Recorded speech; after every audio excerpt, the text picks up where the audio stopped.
Veniți creștini la rugăciune în casa Domnului cel Sfânt.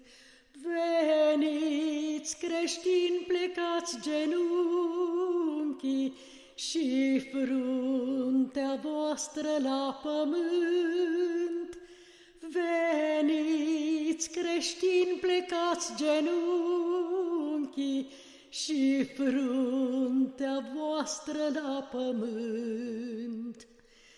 Veniți cei osteniți la Domnul, voi cei trudiți și apăsați, odihnă, pacea lui cea sfântă și mângâiere să luați.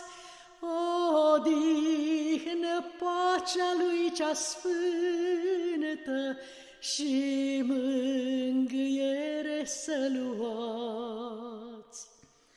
Răsună munți, răsună dealuri, pământul întreg de glasul sfânt.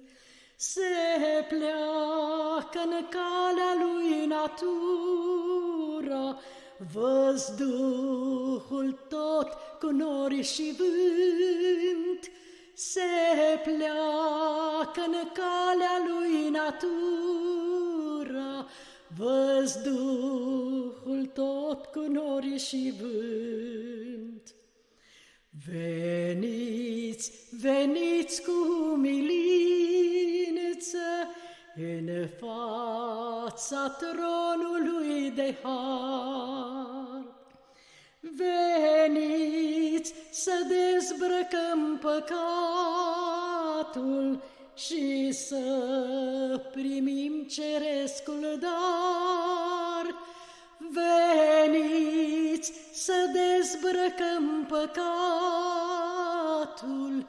și să primim cerescul dar.